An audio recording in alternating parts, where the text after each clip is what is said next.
creio que já se pode dizer boa noite. Muito boa noite a todos.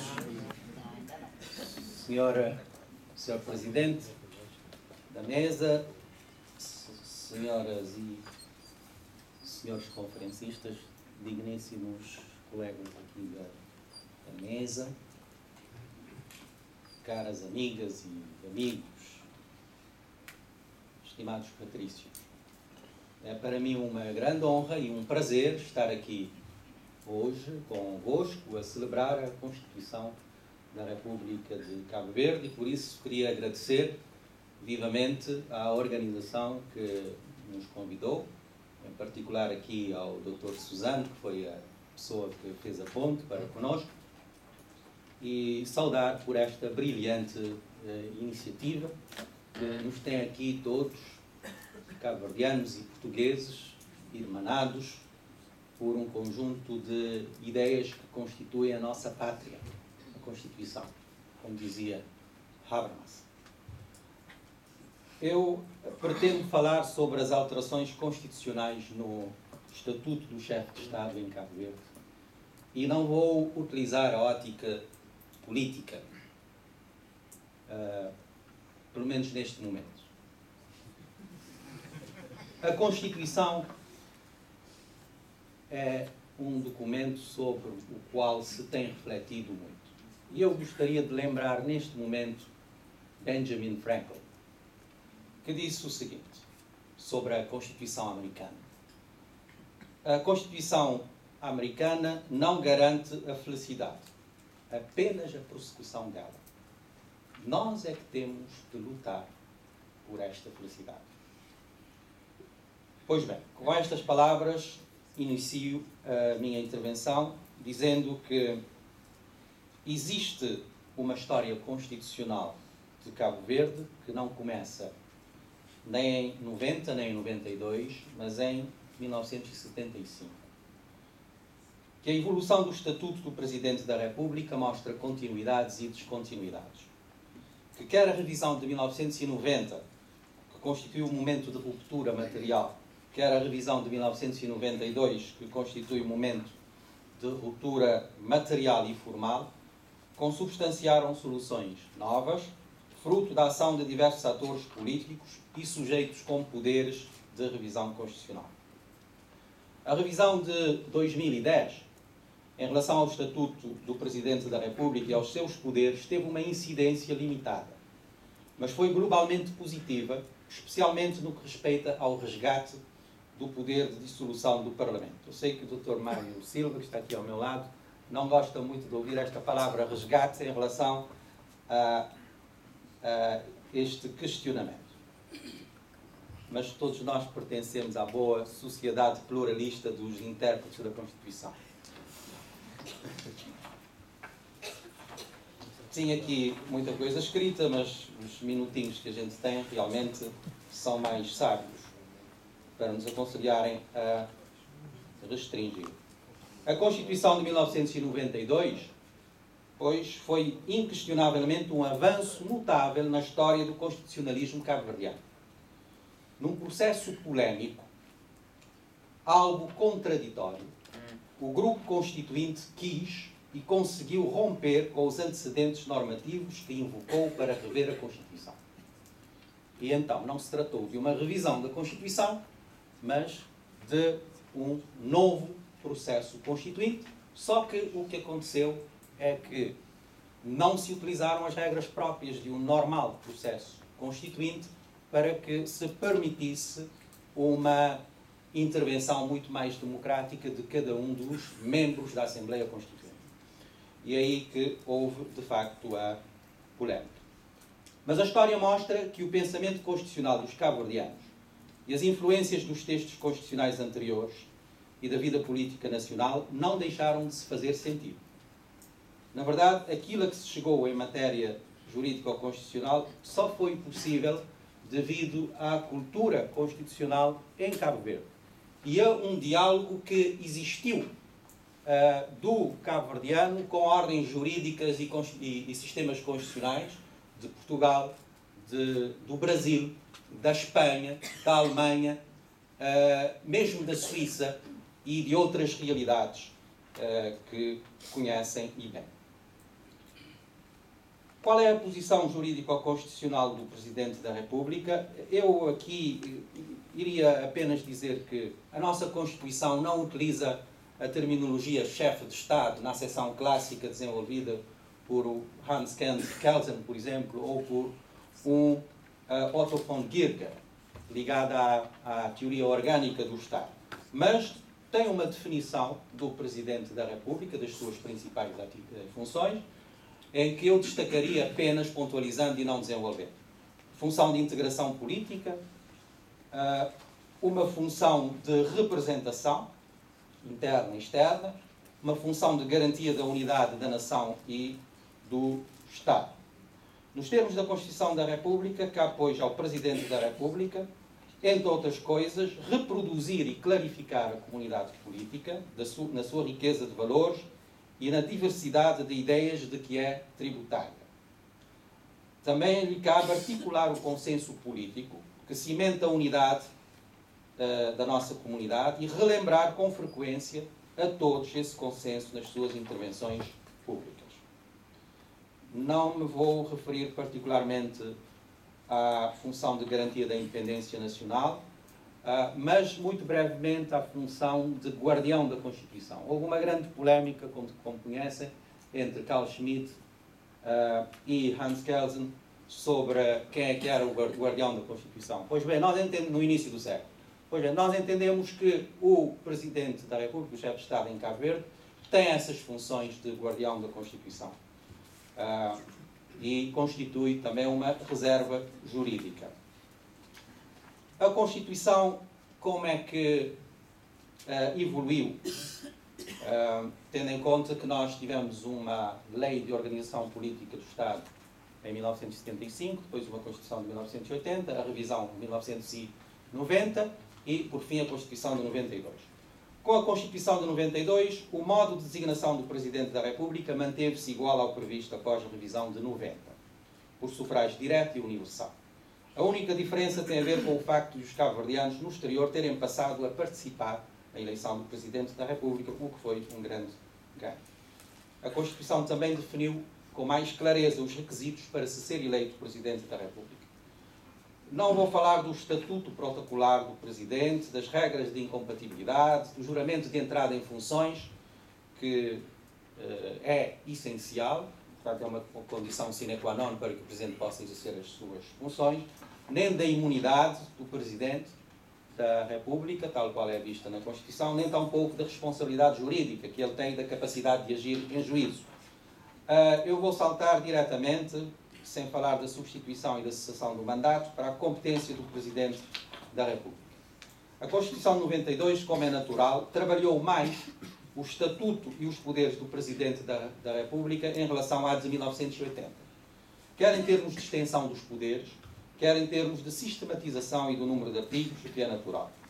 Enquanto a Constituição da República de 1980, na sua versão revista em 81 e 90, apresentava 11 artigos no capítulo sobre o Presidente da República, a de 92 apresentava 14 no título sobre o Presidente, sem contar com os outros artigos de competência extra-título próprio. Este desenvolvimento é tributário das reflexões e debates que internamente se vinham fazendo sobre a Constituição e os poderes do Presidente da República e das referências sobre a matéria que os principais partidos cabo-verdianos desenvolveram em diferentes momentos, sendo os marcos mais salientes os anteprojetos de revisão constitucional dos deputados do Movimento para a Democracia e do Governo, e as linhas gerais para a revisão da Constituição de 90 e a proposta para a revisão da Constituição de 92, apresentada pelo PAICV à sociedade cabo-verdiana. A Constituição de 92 deu seguimento a um conjunto de soluções importantes que já decorriam da Constituição de 1980. Por exemplo, a continuidade da eleição do Presidente da República por sufrágio direto.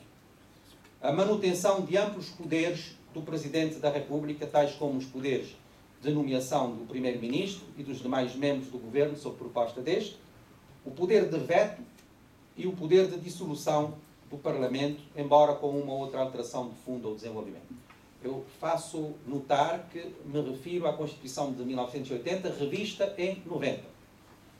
Um aspecto essencial é que, na mecânica do sistema de governo, este deixou de ser politicamente responsável perante o Presidente da República, resultando daí a inexistência do princípio da dupla responsabilidade e, por conseguinte, uma ruptura com o passado de Cabo Verde, desde logo. O Presidente da República continua a poder dissolver o Parlamento. Como sabem, essa dissolução do Parlamento é considerada como que a bomba atómica, ou então, como dizem novos juristas, um poder dramático. Não é? Dramático porque põe termo, exatamente, ou à Assembleia, ou no caso do poder de demissão, o poder de demissão põe caso também à existência do governo. Eu dizia que o Presidente da República continua a poder dissolver o Parlamento por iniciativa própria, preenchidos alguns requisitos. A existência de uma crise institucional grave, a necessidade de dissolução para o regular funcionamento das instituições, a existência de um parecer favorável do Conselho da República, um órgão consultivo do Presidente. Uma das novidades e curiosidades da Constituição de 92 foi ter previsto situações de dissolução obrigatória do Parlamento, sempre com o intuito de proteger os governos contra as dinâmicas de construção de alternativas no Parlamento. O poder de dissolução do Parlamento pelo Presidente da República, que na vigência da Constituição de 1980, na versão de 90, encerrava como poder próprio e livre do Presidente uma amplíssima margem de apreciação, foi praticamente esvaziado do seu conteúdo ao se exigir, a partir de 1992, um parecer favorável do Conselho da República, órgão consultivo do Presidente. Esta evolução assente, porventura, numa grande desconfiança política em relação ao Presidente da República, como o Dr. Carlos Leiga aqui testemunhou, enfraqueceu, obviamente, o estatuto deste. O Presidente da República continuou a ter o poder de veto. Só que, doravante, além do veto político, detinha também o veto por razões de inconstitucionalidade. Esta evolução reforçou, a meu ver, o papel do Presidente como guardião da Constituição, em íntima ligação com o Supremo Tribunal de Justiça. A Constituição de 92 fortaleceu, e bem, a autonomia do Governo perante o Presidente da República. Assim, o Presidente da República deixou de poder presidir ao Conselho de Ministros, o que acontece, por exemplo, na matriz semipresidencial francesa. Mas aqui eu gostaria de dizer que a ideia que o PICV tinha em relação, a ideia que se tinha em relação ao sistema de governo ficou plasmada já em 1990. A ideia básica. E ela não se distinguia muito da solução portuguesa, porque as mesmas normas na Constituição portuguesa e na Constituição francesa permitem práticas, têm permitido práticas diferentes, como se sabe. Portanto, houve um enfraquecimento da posição do Presidente da República no sistema de governo, e este enfraquecimento se nota nos seguintes aspectos. O Governo deixou de ser responsável politicamente perante o Presidente, ficando a existir uma espécie de responsabilidade difusa ou institucional. O Presidente não pode demitir o Governo contra a vontade da maioria parlamentar, ficando despojado do tal poder dramático. Para o Presidente demitir o Governo, é necessário que antes uma maioria parlamentar retire a confiança a este último, aprovando uma moção de censura. No entanto, há que vincar o desenvolvimento que houve na função de controle constitucional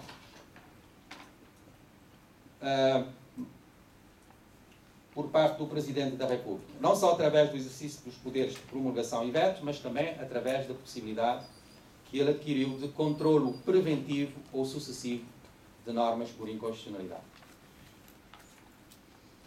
Praticamente, falando um pouco da revisão de 2010, porque em 1999 não houve nenhuma grande alteração nos poderes do Presidente, devo dizer o seguinte: a única alteração no Estatuto do Presidente da República, em sentido estrito, tem a ver com a renúncia, um instituto jurídico que visa compatibilizar o interesse do cidadão investido no alto cargo público, como é do Presidente, com o interesse próprio do Estado. Mas não vou falar mais da renúncia. Já a revisão de 2010 teve como aspecto mais relevante a eliminação do parecer prévio favorável do Conselho da República como condição para o Presidente exercer o direito de dissolução da Assembleia Nacional. Aqui o quadro resultante da revisão é o seguinte: é necessário um parecer prévio, como antes. É necessário que haja uma crise institucional grave, tal qual antes.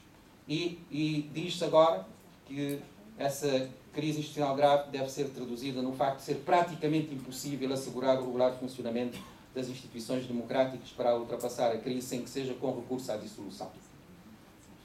É claro que, bom, é aqui eu acho que o Dr. Jorge Miranda fala um pouco das tendências para se explicitar doutrinariamente as coisas na Constituição. Mas a verdade é que tem que haver o juízo sobre a impossibilidade prática de assegurar o bom funcionamento das instituições democráticas, como noutras paragens, cabe ao Presidente da República. E não há qualquer mecanismo de sindicação deste juízo. Aparentemente ressurgiu a bomba atómica, embora sua utilização obedeça a uma teleologia forte, como já vinha da Constituição na sua versão inicial, ora despojada do parecer favorável. Eu devo concluir, como comecei, dizendo que existe uma história constitucional de Cabo Verde, que iniciou em 75. A evolução do Estatuto do Presidente da República mostra continuidades e novos desenvolvimentos, e que a revisão de 90 constituiu, sem dúvida, um momento de ruptura material, e a revisão de 92 um momento de ruptura material e formal em relação ao que existia anteriormente. Desejo também acrescentar que, como estamos a celebrar a Constituição, que o nosso país tem razões para se orgulhar do seu caminho percorrido em matéria constitucional e que, como dizia Franklin, cabe a nós prover as nossas vontades de felicidade. Muito obrigado.